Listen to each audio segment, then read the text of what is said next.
Hola a todos, vamos a mostrar en este video el procedimiento general y conceptos básicos sobre el ensayo de corte directo. Este ensayo está definido en la norma ASTM 3080.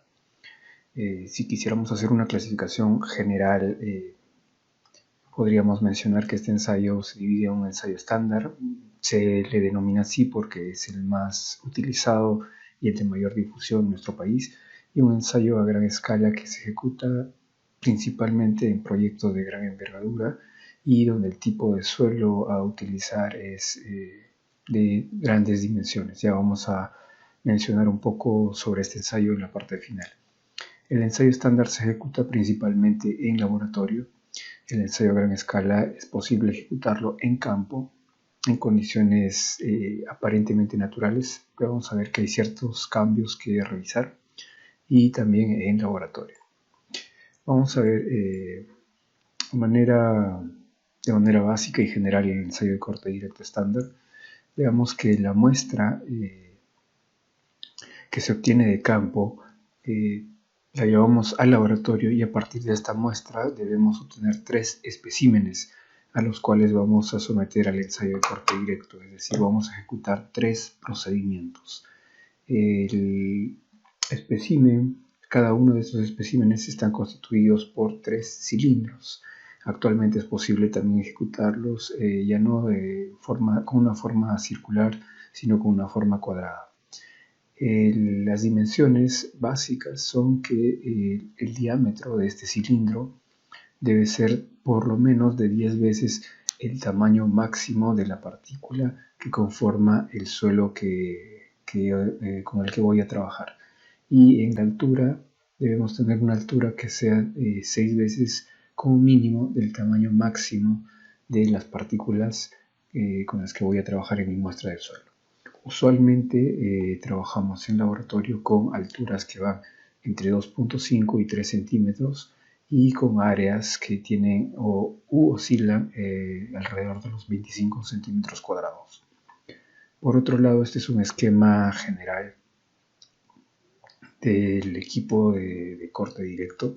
Tenemos una fijación aquí, luego tenemos un anillo metálico que está subdividido en 2 mitades por esta línea de color verde horizontal.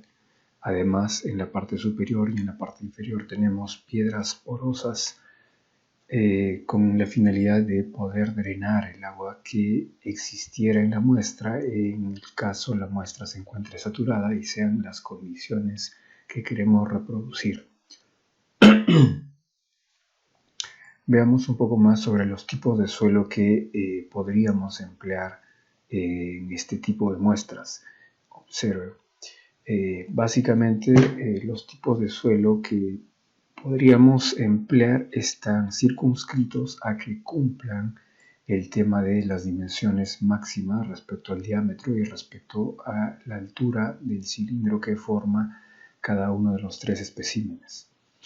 Dentro de estas dimensiones que acabamos de mencionar, las dimensiones típicas, las de color verde, veremos que encajan perfectamente los limos, las arenas y las arcillas. En el caso de las gravas, podríamos tener ciertos inconvenientes, tal vez gravas finas, pero partículas más grandes ya no estarían dentro de estas dimensiones. Necesitaríamos ampliar el tamaño de la muestra, ampliar el tamaño del equipo, y vamos a ver que esa no es una limitante tanto en la obtención de la muestra, sino en la configuración del equipo que yo voy a necesitar para llevar a cabo este ensayo. Los tipos de muestra con los que se suelen trabajar son preferiblemente muestras inalteradas. A partir de la muestra inalterada, mediante tallado, puedo obtener el cilindro que yo necesito. Sin embargo, en su defecto se podría trabajar con muestras remoldeadas, lo cual no es del todo recomendable. ¿Por qué? Una muestra remoldeada es una muestra que llega al laboratorio disturbada, no es una muestra que mantiene las condiciones inalteradas de campo. Entonces, esta muestra remoldeada, ¿en qué consiste? Esta muestra que está en la bolsa disturbada, este bloque que se ha partido, digamos, este bloque de suelo que se ha partido, nosotros vamos a compactarlo dentro de un molde metálico de tal manera de constituir nuevamente este cilindro. ¿Y cuál es el criterio para que yo diga que mi muestra es válida o no? Al menos el criterio que se suele utilizar es el de compactar el suelo de tal manera de obtener la misma densidad que tenía ese suelo en campo. Entonces, de esa manera se intenta reflejar en cierta medida las condiciones que tuvo ese suelo en campo. Pero lo que no se toma en cuenta es que la configuración de los granos de suelo en campo era una y será otra cuando yo reconstituya este cilindro para formar esta muestra remoldeada. Por lo tanto, esta muestra remoldeada no me da la garantía suficiente de que pueda reflejar las condiciones de campo. Debemos tener mucho cuidado y es muy preferible trabajar con muestras inalteradas.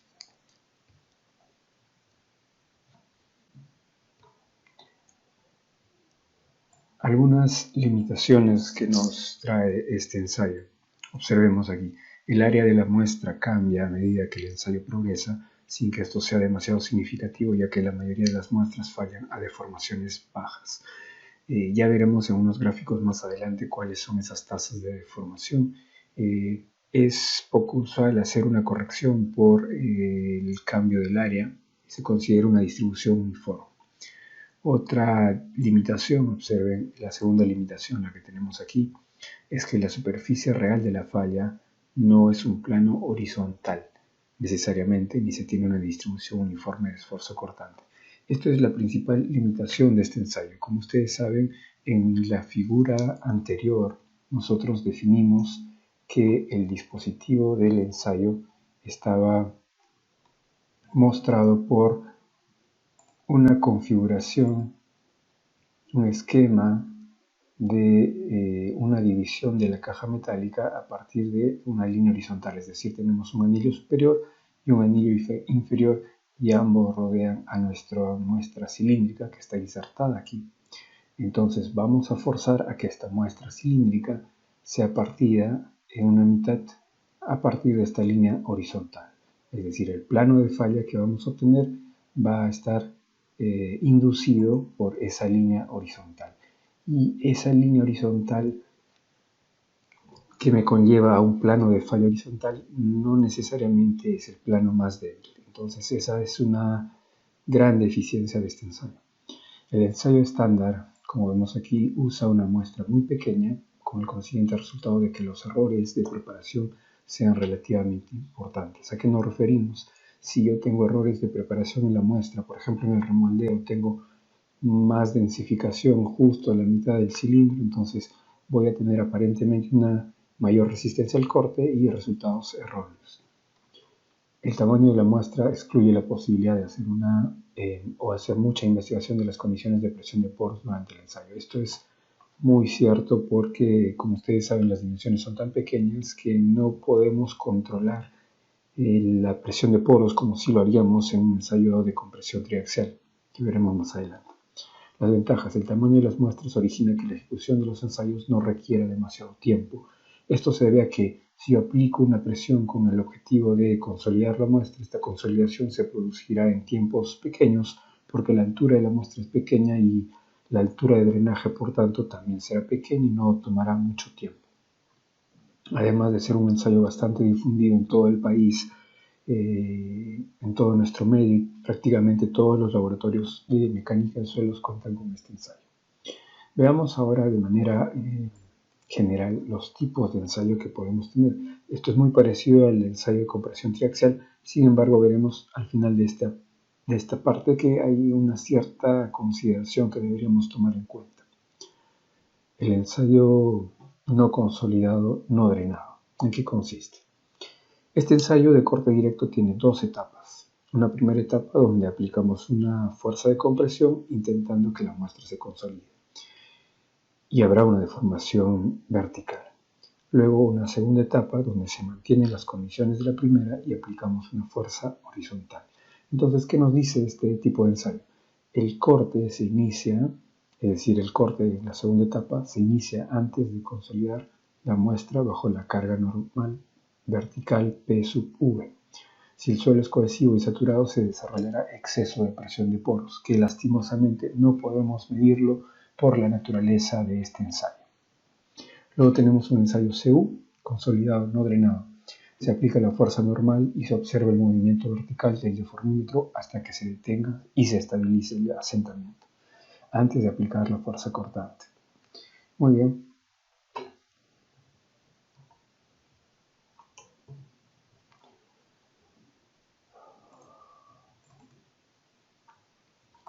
Y luego tendríamos el ensayo CD, que es consolidado drenado, que sería el más utilizado en realidad dadas las condiciones de este equipo.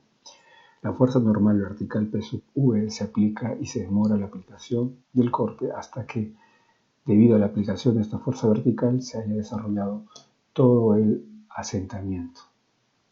Después de esto se aplica la fuerza cortante muy lentamente, de modo que se evite el desarrollo de exceso de presión de poros en la muestra. ¿Por qué les comenté que este sería el ensayo más utilizado? Dado que la muestra no tiene un sello que me permita anular la posibilidad de salida de agua entre la segunda etapa y la primera etapa y la posibilidad de drenaje. Y en el desarrollo de la segunda etapa tengo una parte expuesta de la muestra por donde el agua también puede salir, configurando un ensayo prácticamente drenado. Muy bien, ahora vamos a estudiar las dos etapas de este ensayo. En esta primera etapa, observe, tengo aquí el anillo metálico, al interior está la muestra y este anillo ya está dividido en dos partes. Observen esta parte superior y esta parte inferior, y esta línea negra es la que me divide estos dos anillos metálicos. De color rojo tengo las piedras porosas. En esta primera etapa voy a aplicar esta fuerza vertical que divide entre el área de la muestra, me va a dar una presión normal, tal como vemos por aquí. ¿Sí? Esta presión normal. ¿Cuál es el objetivo de brindar esta presión normal en la primera etapa del ensayo? Tiene como objetivo que la muestra esté sometida a una presión similar a la que tuvo en campo antes de que yo extraiga la muestra, porque ustedes saben que en campo esta porción de suelo estaba sometida a una cierta presión, y cuando yo extraigo la muestra de campo, esta muestra ya no está sometida a esta presión y por lo tanto incrementa su volumen, se expande, se hincha, se esponja. Entonces, antes de que yo realice la prueba de corte como tal, que viene a ser la segunda etapa, en una primera etapa lo que busco es intentar llevarla y a las condiciones de campo, reproducir lo más posible estas condiciones de campo. Durante esta aplicación de esta fuerza vertical tengo que hacer un control de la lectura de la fuerza vertical y aplicarla lentamente de manera que sea una aplicación entre comillas estática. Luego también tomar la lectura del deformímetro. Una vez que yo alcanzo el valor de la carga que yo he decidido para esta primera etapa, debo tomar lectura del deformímetro y esperar a que esta parte, a esta altura de la muestra, detenga el asentamiento debido a esta carga. Si tenemos una muestra saturada en un suelo fino, este asentamiento tomará cierto tiempo. Si es una muestra granular, pues será instantáneo prácticamente y no habrá mayor tiempo en esta parte. Luego la segunda etapa. Miren, la segunda etapa consiste en que, manteniendo la primera carga vertical aplicada, ahora vamos a aplicar una fuerza horizontal solamente a la parte superior de la caja metálica, es decir, al anillo superior. Este anillo inferior queda fijado aquí en la mesa. Por lo tanto, este anillo superior va a intentar deslizarse de derecha a izquierda respecto a este anillo inferior, partiendo a la muestra de suelo, que es el cilindro que se encuentra en el interior. Por lo tanto, esta fuerza dividida entre el área nos da este esfuerzo cortante, que es el que finalmente se aplica al suelo a través de esta superficie, este plano de falla horizontal inducido. Asumimos que este esfuerzo cortante tiene una distribución continua y constante en toda esta área, lo cual no termina de ser tan cierto, pero es una premisa que aceptamos para simplicidad del ensayo. Y aquí encontraremos la configuración deformada. Observen, la caja metálica superior se ha deslizado de derecha a izquierda respecto al anillo metálico inferior. ¿Sí? Entonces, es posible registrar durante la aplicación de esta fuerza horizontal, registrar las deformaciones que se obtienen y dividirlas entre el diámetro, y por lo tanto tendré las deformaciones cortantes expresadas en porcentaje. Y dependiendo de la naturaleza del suelo, si el suelo estaba en condición densa, obtendré esta curva, como ustedes ven aquí, la curva de color azul. Si el suelo se encontraba en condición suelta, obtendré la curva de color rojo. ¿Sí? Eso es lo que deberíamos obtener y que ya hemos revisado en videos anteriores y también en las sesiones de clase, ya las hemos visto. Por lo tanto, en la curva de color azul tendremos dos puntos representativos, la resistencia máxima, que también es conocida como resistencia pico, y la resistencia residual, que es el valor en el cual esta curva termina siendo constante. Y esta curva de color rojo solamente tendría un valor máximo, que tendría que ser la resistencia máxima, conocido como resistencia máxima. El ensayo se suele detener, según las recomendaciones de la norma STL 3080, cuando yo alcanzo en este eje horizontal deformaciones en el orden de 10 a 20% de este diámetro. Es práctica común de tener en nuestro medio, en el Perú, este ensayo en todos los laboratorios en el orden del 10%, salvo temas de investigación donde intentaría buscar cuál es el comportamiento de esta curva para mayores deformaciones. Estas fallas, estos picos que estamos observando, es usual que se presenten para deformaciones menores al 10%. Estamos hablando del 2%, 3, 4, 5, 6%. Es poco habitual que yo no haya desarrollado este valor de resistencia máxima cuando ya llegue al 10%, ¿no? Entonces no habría mayores preocupaciones respecto a ese tema. Muy bien, continuemos.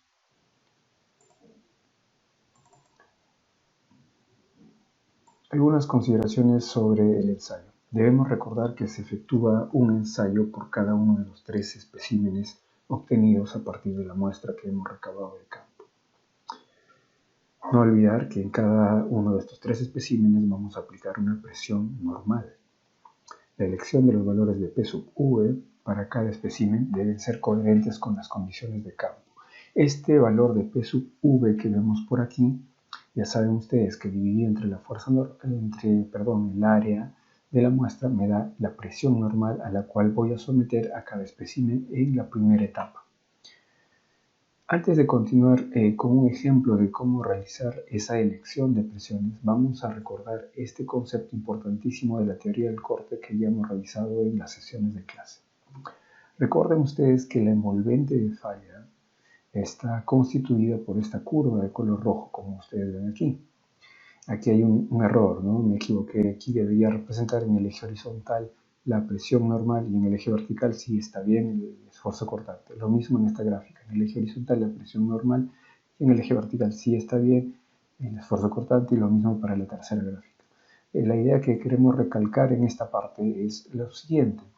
La envolvente de falla representa la unión de todos los puntos que constituyen combinaciones de esfuerzo normal y esfuerzo cortante que llevan al suelo de la falla, ¿no? Ustedes ya saben, yo tendré por aquí, por ejemplo, un esfuerzo normal, subo a la curva y a la izquierda tendré el esfuerzo cortante que combinado con ese esfuerzo normal que yo elegí, llevan al suelo a la falla.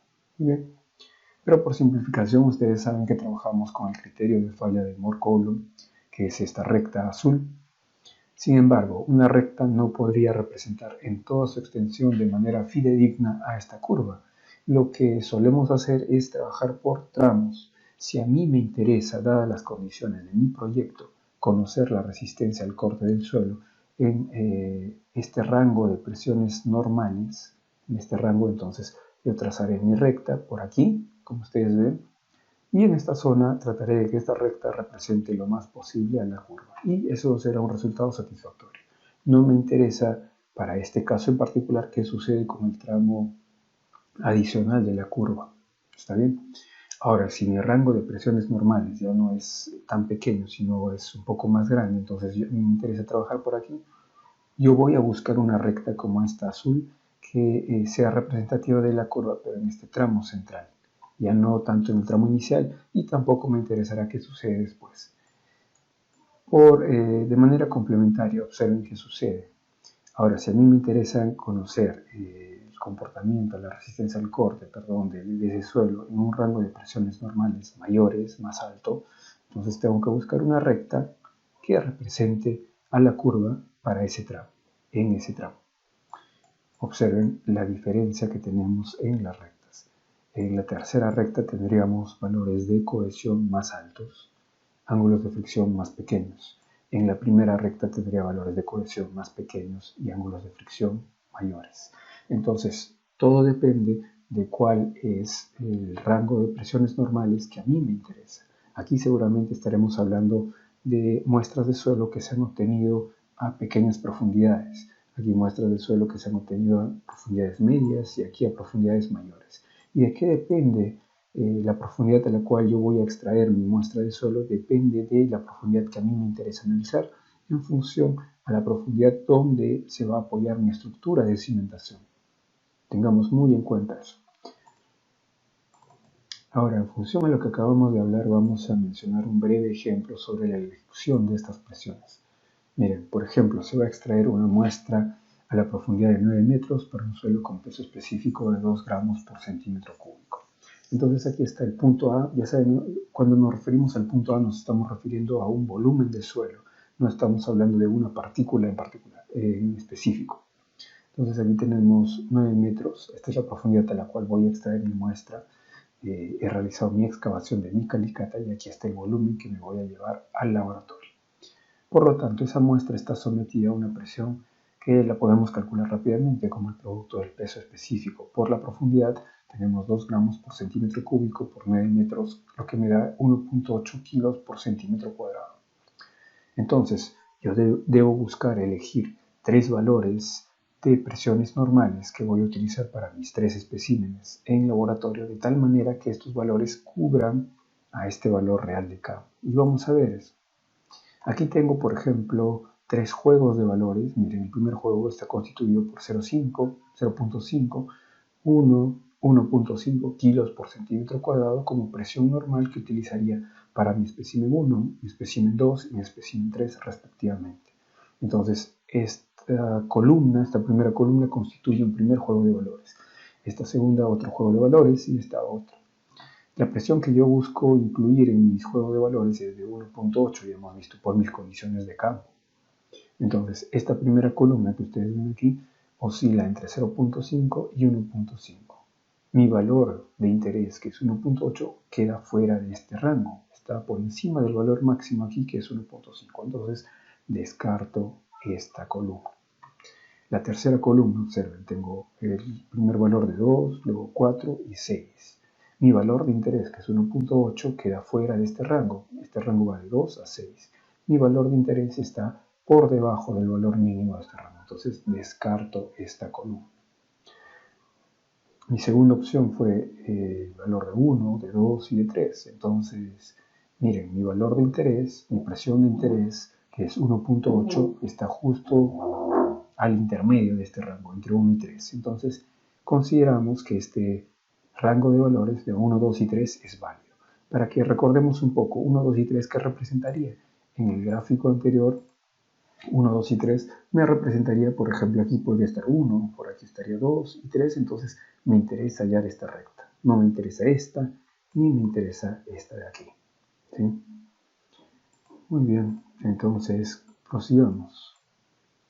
Aquí está, miren, elegimos el segundo juego de presiones normales, que es la segunda columna, ya hemos explicado por qué, y obtendríamos más o menos estos resultados. Ya saben que el ensayo de corte directo tiene 2 etapas, una primera etapa donde yo aplico una presión normal, una segunda etapa donde aplicamos, además de esta presión normal, una fuerza cortante al anillo metálico superior para que ocurra el deslizamiento.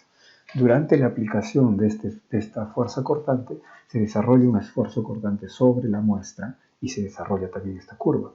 Entonces, si estamos eligiendo 3 presiones normales para la primera etapa, que se van a aplicar en la primera etapa, entonces deberíamos tener también 3 curvas, porque son 3 especímenes. Entonces, cuando yo aplico 1 kilo por centímetro cuadrado en la primera etapa, luego durante la aplicación del esfuerzo cortante voy a desarrollar esta gráfica. Aquí tienen la deformación cortante y el esfuerzo cortante. Listo, puedo identificar un esfuerzo cortante pico, un esfuerzo cortante residual, que los llamaremos tau pico 1, tau residual 1. Ahora, cuando en la primera etapa yo aplico 2 kilos por centímetro cuadrado, observen que para la segunda etapa se forma esta nueva curva de formación cortante en el eje horizontal, esfuerzo cortante en el eje vertical. E identifico el esfuerzo cortante pico 2, el esfuerzo cortante residual 2. Noten la diferencia que hay entre el pico y residual en el primer caso y el pico y el residual en el segundo caso. Es notoria que la diferencia, ¿no? Aquí tienen mayor diferencia entre el pico y residual que en el primer caso. ¿A qué se debe? A que en este segundo caso tengo más confinamiento, el suelo está más comprimido, más confinado que en este caso. Entonces hay más diferencia. Ese efecto es importante que lo noten. Cuanto más confinado esté el suelo podrá desarrollar mayor resistencia a pico. Veamos qué sucede en el siguiente gráfico entonces.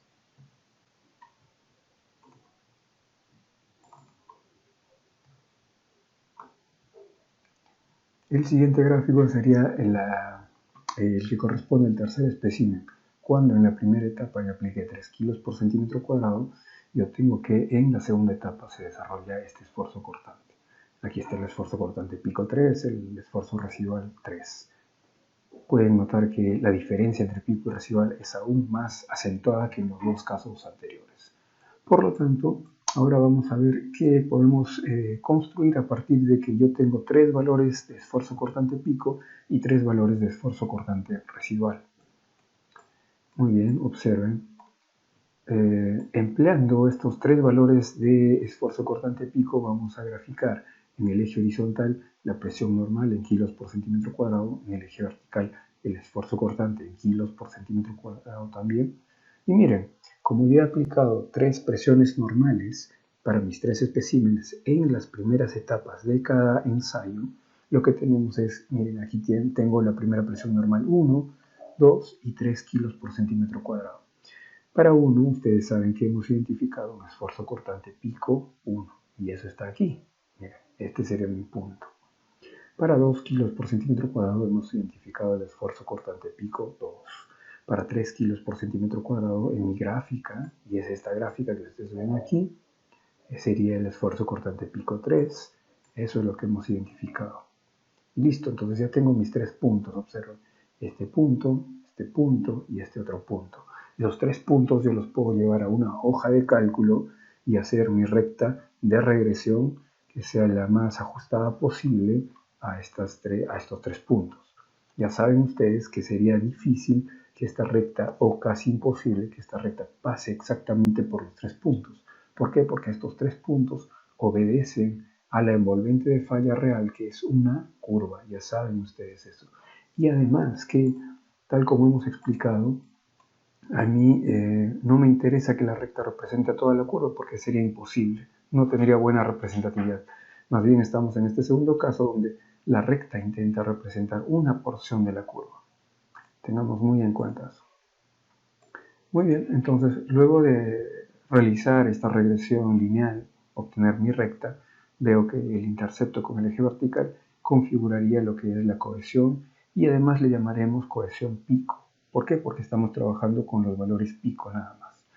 Y el ángulo de fricción sería el ángulo de fricción pico también. Muy bien. Del mismo modo vamos a trabajar como hicimos en el caso anterior, pero ahora con los 3 esfuerzos cortantes residuales. Observen, en el eje horizontal tengo la presión normal en kilos por centímetro cuadrado, en el eje vertical la presión cortante en kilos por centímetro cuadrado. Aquí están las presiones normales que he utilizado para la primera etapa de cada uno de los ensayos en los 3 especímenes, y aquí están los esfuerzos correspondientes residuales. Aquí tengo los 3 puntos, observen. Nuevamente hago mi regresión y aquí tengo mi ángulo de fricción que llamaré ángulo de fricción residual. Y tengo la cohesión, llamaré a esta cohesión cohesión residual. Y es notoria, miren, que aquí tengo una cohesión más pequeña, la recta también está inclinada un poco más hacia el lado de una recta horizontal y tengo un ángulo de fricción más pequeño que el caso anterior. Y se debe cumplir esto, que la cohesión pico es mayor que la cohesión residual, que el ángulo de fricción pico es mayor que el ángulo de fricción residual. Ahora vamos a comentar unos gráficos típicos que podríamos obtener para ciertos materiales conocidos. Si yo voy a realizar mi ensayo de corte directo en arenas, lo que esperaría es una cohesión igual a cero, es decir, mi recta parte del origen y tengo un cierto ángulo de fricción. En el caso de las arenas, es usual considerar ángulos de fricción cuando la arena está suelta entre 27 y 28 grados como mínimo, y cuando la arena está densa podemos encontrar ángulos de fricción entre 33 y 35 grados. Ahora, para arcillas, muy atentos, a veces pensamos que arcillas es sinónimo de cohesión y siempre debe tener cohesión y no es tanto así. Si yo tengo una arcilla normalmente consolidada, el gráfico es como este, muy parecido al anterior. Tendremos cohesión igual a cero. Y los valores de ángulo de fricción obviamente serán un poco más bajos, ¿no? Que oscilarán entre 18 y 28 grados seguramente. Son valores típicos. No olviden que no son límites que son fijos, ¿no? Es decir, nadie me podría decir tampoco, y si tengo 17 grados, 16 es posible, pero los rangos típicos, como les digo, oscilan entre 18 y 28 grados. También podemos encontrar ahora sí arcillas preconsolidadas. En el caso de arcillas preconsolidadas tendremos un valor de cohesión mayor, ya no es cero, y el ángulo de fricción sí que será un poco más pequeño, ¿no? Seguramente 16, 15 grados. Cuanto más preconsolidada esté la arcilla, la cohesión será mayor y el ángulo de fricción más pequeño. Es como si esta recta estaría girando en sentido horario respecto a lo que sucedía en el caso de arcillas normalmente consolidadas. Cuando veamos el caso del ensayo de compresión simple o llamado también ensayo de compresión no confinada, veremos que las arcillas tienen una recta que es horizontal. Y veremos también las implicancias de eso. Por ahora no hemos considerado en este acápite esa gráfica porque estamos hablando netamente de ensayos de corte directo. Pero quería que sepan que hay esa posibilidad para las arcillas, una recta horizontal también. En el caso de gravas podríamos tener estas dos curvas tranquilamente. Primero vayamos a la curva de color azul. Es muy usual que muchos piensen que es un suelo granular, solo debe tener ángulo de fricción, entonces aquí tenemos el ángulo de fricción y la cohesión es cero. Es posible tener esa gráfica, pero también es posible tener esta otra gráfica donde tengo un ángulo de fricción y también tengo cohesión.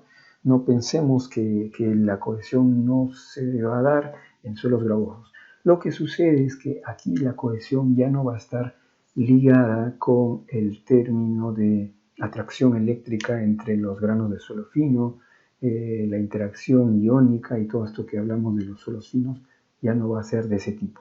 Este valor de cohesión va a estar relacionada con el atrapamiento que existe en los granos de suelo, en las gravas. Un ejemplo claro con el que podemos explicar esto es, por ejemplo, ustedes tienen el río Rímac, ¿sí? En las inmediaciones de justamente el distrito de Rímac, a finales de la avenida Alfonso Ugarte, por ejemplo, tenemos, si damos un vistazo al río Rímac, tenemos unos taludes casi verticales, muy inclinados, y el río Rímac está al fondo.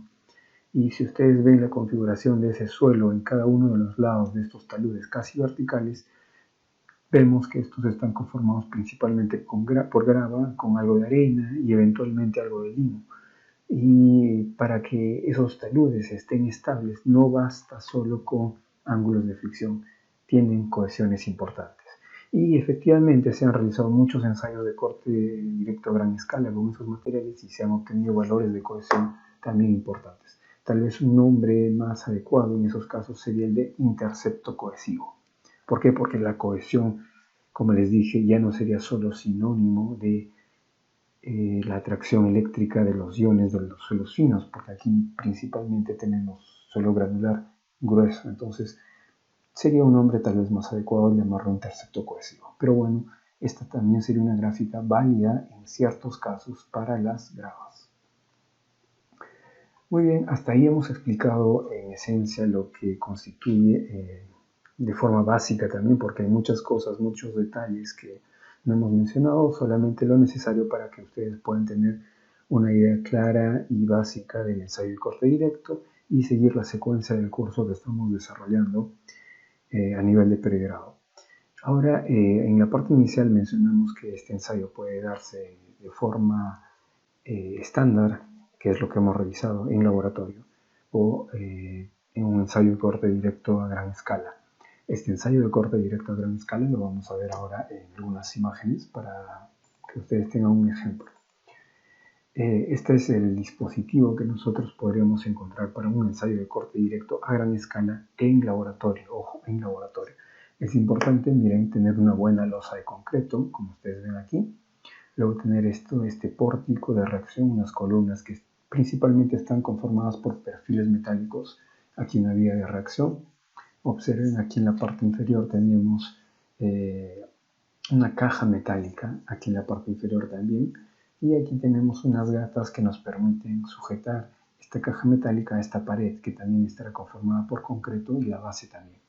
Dentro de esta caja metálica vamos a introducir nuestra muestra de suelo. Como los suelos que utilizamos aquí son principalmente granulares por los tamaños, recuerden que el tamaño de la caja está en función del tamaño máximo que yo puedo utilizar. Es decir, si yo tengo una caja metálica que va hasta 60 centímetros, podré utilizar una muestra de suelo que tenga como tamaño máximo la sexta parte, es decir, una partícula de 10 centímetros de tamaño máximo. Entonces traigo esa muestra y en el interior tengo que compactarlo en 3 capas y buscando siempre que mantenga la misma densidad que tuvo ese suelo en su condición real de campo, Listo. Esta primera parte, esta primera, digamos, subcaja, si quieren llamarlo de una manera, sería el equivalente del anillo inferior metálico de nuestro ensayo de corte directo estándar. Esto sería el equivalente del anillo superior. Entonces, el procedimiento es exactamente igual. Aplico primero una fuerza vertical mediante esta gata. Esta gata va a empujar a las dos direcciones y como arriba tengo esta vía de reacción, esto va a estar fijo y por lo tanto ejerceré una presión normal a la muestra. Esa presión normal, esos juegos de valores de presiones normales que nosotros hemos elegido en nuestro ensayo de corte directo estándar, también los extrapolaremos para este ensayo.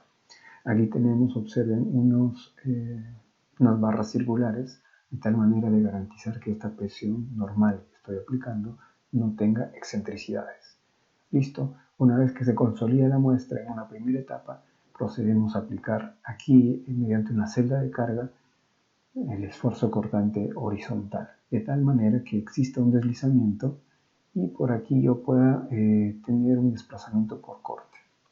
Y luego, como ustedes ya saben, en esta segunda etapa obtendré una gráfica. Ya hemos visto cómo son esas 3 gráficas y luego cuál es el procesamiento que hay que seguir.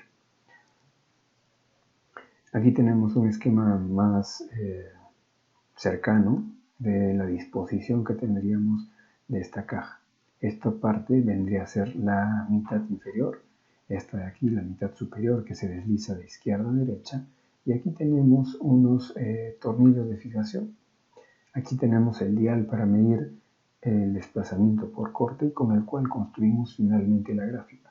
Porque ustedes saben, mientras yo voy aplicando la fuerza normal, la fuerza cortante creciente, la voy dividiendo entre el área y voy teniendo los esfuerzos. Y también voy leyendo los desplazamientos por corte. Muy bien.